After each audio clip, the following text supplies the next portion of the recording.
Ryan, some different challenges going on the road, Virginia Tech, and obviously a different style of team. So just what kind of challenges, I guess, are there from turning around and forgetting about Saturday and getting on to the next one?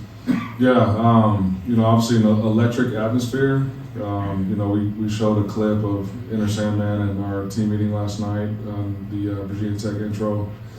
And so it'll be a first time where all of us are traveling together as a team.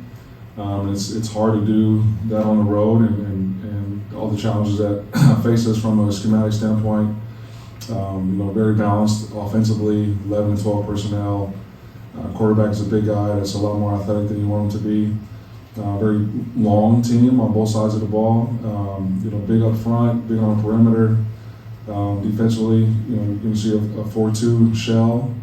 Predominantly quarters and cover 3 on early downs. They got a defensive tackle. Pollard is an explosive player, really long, tall in the second level, that are athletic, and then talented on the outside. So our work is cut out for us for sure. Got to pay attention to the details and be confident in our technique and fundamentals, and it'll be a huge challenge and an exciting one to go on the road. Do you anticipate Josh Boltenberger being back this week?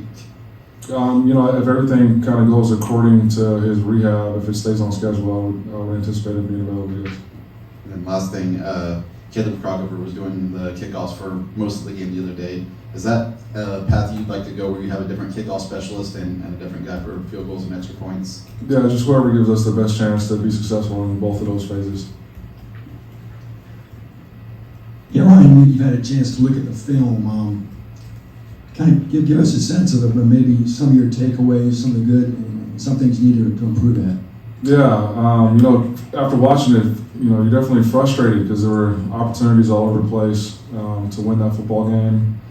There were times where we played clean and were explosive on both sides of the ball. Defensively, it felt like it was, feast or famine. It was either 3 and out, or it was they were scoring points, and a lot of that had to do with our third down efficiency. You look at the game in its totality, and I think that kind of told the story. Obviously time of possession was very heavily favored in Fresno State's direction, and that was because they were 11 of, I believe, 17 offensively getting third downs, and we were 2 of 12. And that we got to come up with a better plan schematically, and then we got to play with confidence and pay attention to details so we can execute from a player standpoint. Got to come up with a better short yardage plan. I think we had 4 opportunities to extend drives that were 2 yards or less, and came away with no yards. So definitely got to be better on third downs on both sides as well. And talk about the debut of Dylan Thieneman, maybe the best defensive player on the field for you. Just your thoughts on the true freshman. Yeah, I was very, very pleased and excited for him, but wasn't surprised. We've seen that style of play and that consistency from him since the springtime. And so, like I said before, the beautiful thing about football is that it doesn't matter how old you are. It doesn't care about what's happened prior to the game. It's all about the guys that are on the field, and he has deserved his spot on the roster and his spot on the depth chart. Can you just talk a little bit too about the depth at which he plays? It seems very unique. 15, 20 yards off the field. I'm sure that's always been part of your scheme, but can you talk about that a little bit? Yeah, it just allows you to stop explosives and be able to overlap on balls thrown down the field, which in theory allows you to be aggressive on short to intermediate throws, and I think that's one of the areas that we need to improve and trust, going into a game. But just, that depth allows them to see the quarterback, allows them to see things kind of folding in front of them, to be able to put them in a position to go make plays. How much stock do you put in a team making its most improvement from game 1 to game 2? Just typically, if historical trends continue, then you do see a huge jump from game 1 to game 2. I'm fully anticipating that to happen. Like I said, there were times where things looked like they are supposed to look and look like how they've looked in practice and throughout fall camp. And so I'm fully confident that the consistency with which we need to play to win a game will start showing up more and more. You know, this team is obviously we're all new together, and we will continue to improve as the season goes.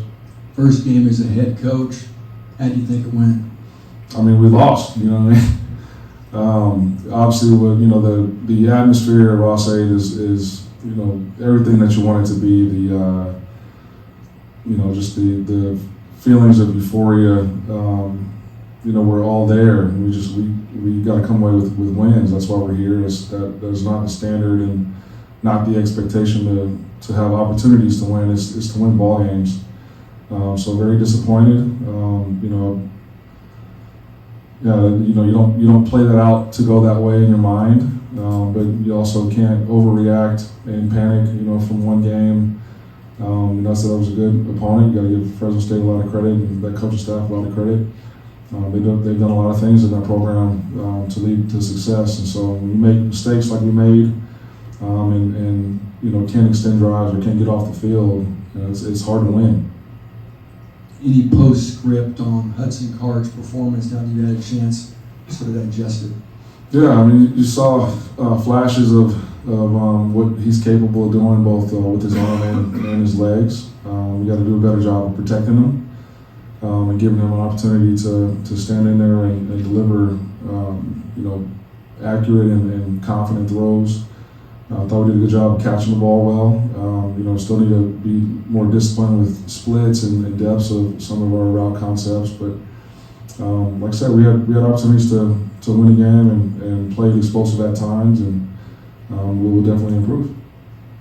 Your pass rush was, you know, talked about a lot over the offseason, supposed to be one of your stronger units. Didn't look like they got a whole lot of pressure on the quarterback Saturday. What did you see there? I mean, I would disagree, actually. I mean, we hit him a lot. You know, I think we hurt him a little bit before halftime, sacked him a couple times. We just got to cover longer. You know, a lot of times, as soon as the ball is leaving his hands, we got guys in his face. I thought KJ and Nick were able to get pressure. We got to keep him in the pocket as well. You know, got to be disciplined with our rush lanes, and I thought that was also added to extended drives on third down in particular. But early downs, like they were getting the ball out pretty quick with the quick game, so you're not going to get there on a three-step concept. But some of our third and mediums to third and longers felt like we got there. We just got to cover a little bit longer.